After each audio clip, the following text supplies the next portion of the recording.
Hey, you guys. Um, I have something that I would like to share with you all. Last night I was in my word, and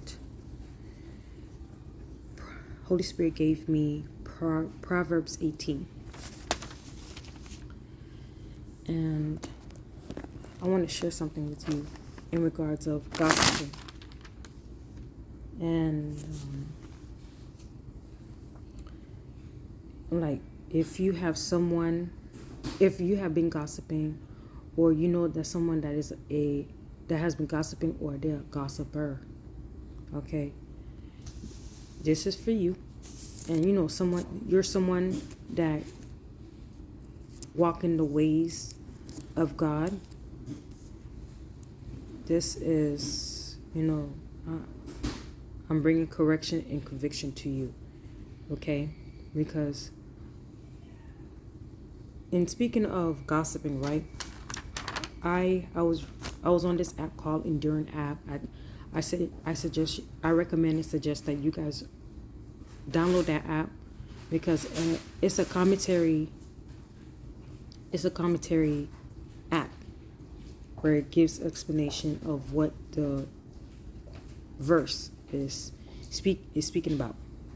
So it says, there are reasons why someone might be tempted to show partiality to the wicked. They may do it out of misplaced compassion, out of a desire to please others, because of some kind of bribe, or many other reasons. This is I wrote, this is someone being nice to the wicked, someone that operates in gossiping. Okay, so it's not just for you. I'm saying this too. I'm also saying this to myself as a reminder. Like, this is like the whole thing that what's going on. So I'm reading from the KJV, and it says in verse 3, when the wicked come, then come also contempt, and with ignominy reproach. I did not understand what contempt and ignominy means. So I looked it up, and contempt means the feeling that a person or a thing is beneath consideration, worthless, or deserving scorn. And scorn means mockery, scoffing, despite. And then I saw this question: what does it mean to scorn someone? To feel and express open contempt, dislike, and a belief that they are worthless or unworthy of respect. It involves treating them with disdain, rejecting the ideas or help, or mocking them. And ignominy means shame, and reproach means disgrace. Right? So just to read everything, going back to Proverbs 18:3, when the wicked comes, contempt comes with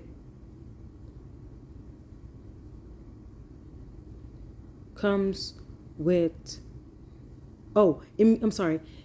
When Proverbs 18:3, the explanation of that is that wickedness itself invites scorn, meaning worthless, dishonor means disrespect, and disgrace means shame from others. Right? And I'm also going to give you a little more information about gossiping. Okay, yeah, we all know what gossiping is, when you and the other person are gossiping about the person, right? You gossip about the person, but you don't want a solution. Like, you can come to the person, and you can come to someone, you talk about the person, but you want a solution. But a real true gossiper doesn't want a solution. They don't want no solution. They don't want a solution. They just want to, quote unquote, vent. They want to vent. That venting can also be a sin. You just want to vent. You don't want no solution. You can vent, but you should want a solution. Like, you can vent and then say, like, this is what I'm gonna do. You can vent and ask for a solution. But there's people, they just vent. They come with complaints. They come with trauma dumping. They don't want no solution. Or they do not come with solution. Okay? They just want to talk. They want to express how they feel. Okay? Now, if you're someone that says that you believe in God, and someone tells you, did you go to God about it? And that person said, yes, I went to God. But that doesn't mean that I cannot go to people and then tell them how I feel and stuff like that. The person is actually showing you why God didn't say nothing to them. God didn't say nothing to them. Because they're actually seeking a response. They have no patience. They want a response. That's what they want. They want a response. So the God that they are creating, it's a God that will respond right now. Like, they're looking for a response right now. So of course they come to you, or they come to somebody. They're trying to get the response. If God didn't say nothing to them, it's for a reason.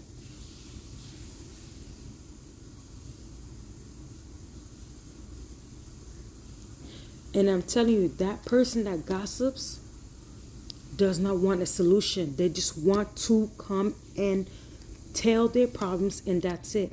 And they will tell you, that's all I want to tell you. That's it. They don't want no solution. They come to dump their problems on you. That's it. And then another way of gossiping is like, you're listening to them, but you're not saying anything. You're coming in agreement of gossiping.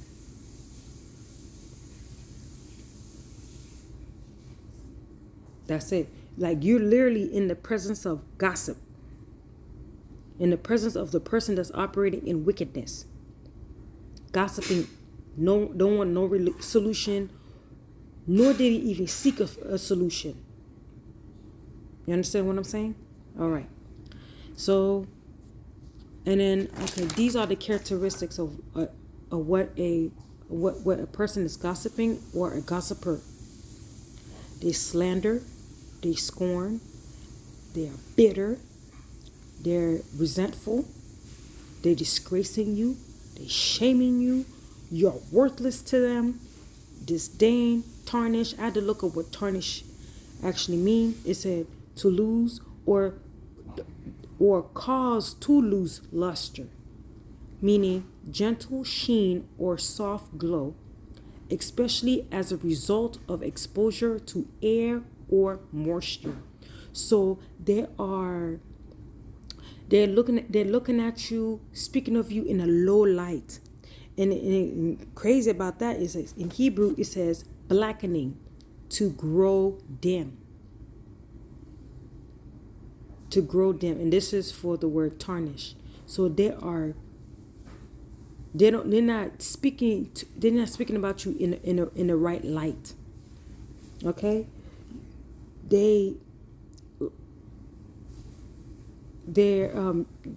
Your existence, your name, your livelihood is just sent to them. It's an impurity to them.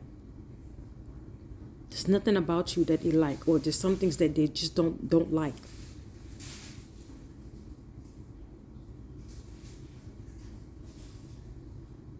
Okay? They operate in that. That's what they come with. And I want you to be aware of that. And what that person is doing, they will do it to you too. And they'll do it to you. They'll let everybody know about you. Okay? And then a gossiper will be the first person to tell you about the situation. And we tend to be on that person's side, We tend to be on that person's side. But you have to also know what that person did too. But if you know that person, that other person did wrong to you, just know that you coming across about both people who were both wrong. They're just wrong, okay? They're just wrong. Okay? So, but the gossiper will come and tell you what that person did. They'll be the first one to come and tell you.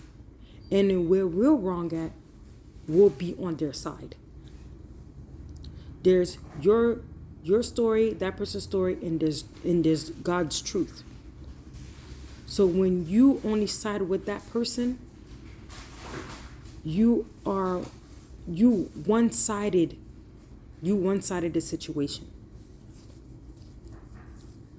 Okay? And then, and speaking of that, it says, and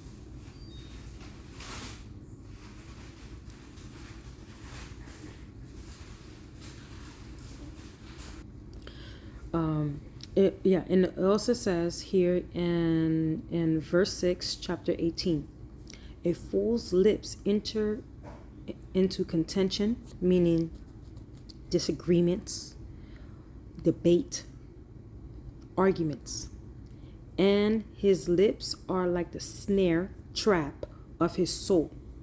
Then it says, verse 8, the words of a talebearer are as wounds, and they go down into the innermost parts of their belly. And I want you to pay attention to those people that constantly gossips.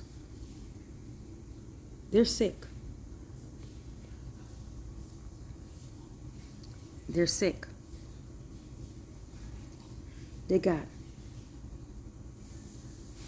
joint pain, stomach problems, kidney problems. They got like a lot of problems in their body. And they stay gossiping, stay talking about somebody.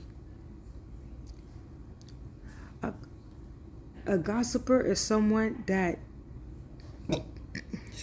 that justifies everything that they do. They justify everything that they do. And everything that they do is right. You cannot correct them. You cannot correct them. And that gives Jezebel. That gives Jezebel. And it says right here, a brother, in verse 19, a brother offended is harder to be won than a strong city. And their contentions are like the bars of a castle. The bars of a castle is like thick bars. Thick bars. They come with their disagreements. They come with their debate. They come with their arguments. And you try to give them counsel, they go against counsel. They go against counsel. Not willing to understand. They go against counsel.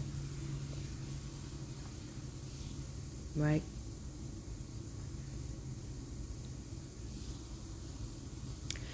And the word of God says in verse 20, a man's belly shall be satisfied with the fruit of his mouth, and with the increase of his lips shall he be filled.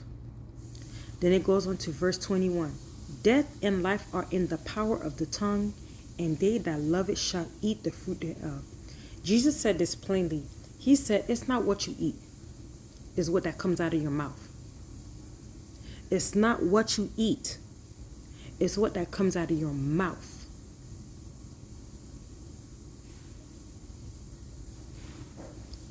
And they also said, out of the abundance of the heart, whatever that you've made plenty, whatever that that seed that you allow to grow in your heart, because you have been, because it has been growing, whatever that issue is about somebody or about something or whatever, it has been growing in your heart. It's been growing in your heart, like a tree, like a bush, like a tree.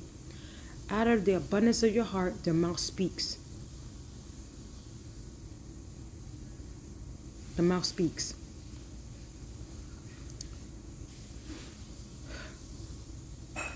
It's crazy, right? It's crazy. And then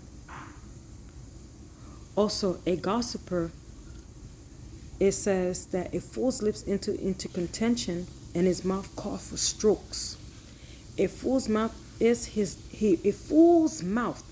destruction, and his lips are the snare of his soul.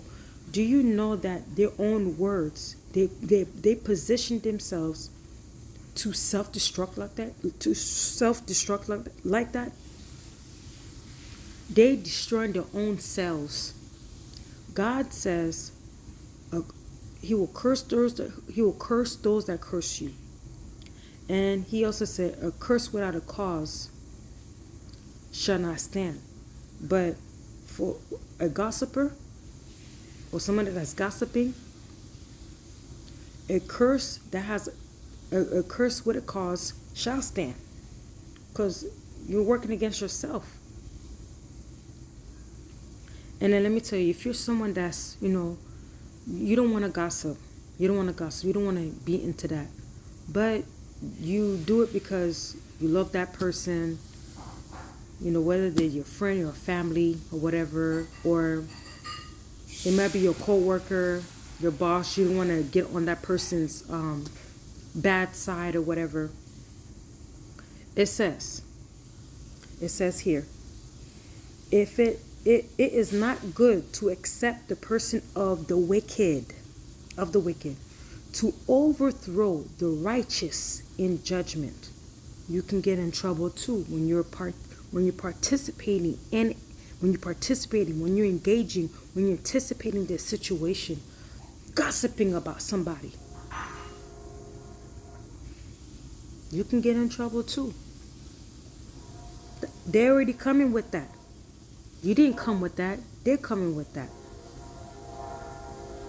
So you got to be very careful, okay? I pray this brings conviction and a correction to you, and for you to watch out and have your eyes open about the people that's in your surroundings who gossip and who's a gossiper. And then go to God. How to handle this situation? Go to God about the situation, and ask God for wisdom and how to deal with these people around you. It's either He will tell you to cut them off, or He'll tell you to distance yourself from them, or like not to have those kind of conversations. Let the person have a problem with that. And then you should see in your eyes they have a problem of you cutting them off from having that conversation. Satan gossips, because it said of the wicked. You say of the wicked. Who's wicked? Satan. Do you know that Satan is a talebearer? Because a gossiper is a talebearer. They don't want no solution, nor they are seeking for a solution, or like they're not coming with a solution. They just want to gossip. They just want to vent. That's it.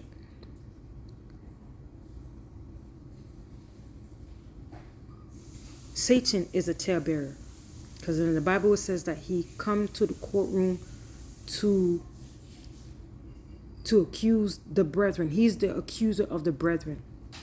He comes to God. He comes to God. That's the only time he can only come to God.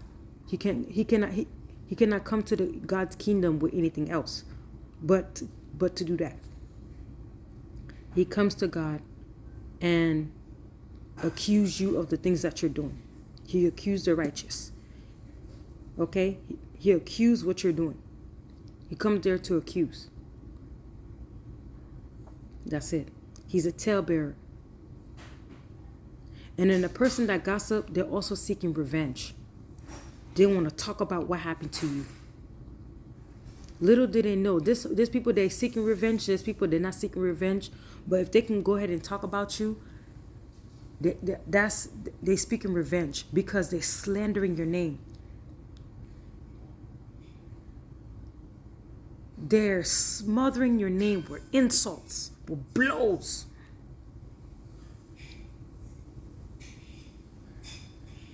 Okay? So don't gossip. Don't gossip. Your mouth is not made for that. Don't gossip. You're not just cursing that person out, you're cursing yourself out too. So that's the word for you guys. Talk to you guys later.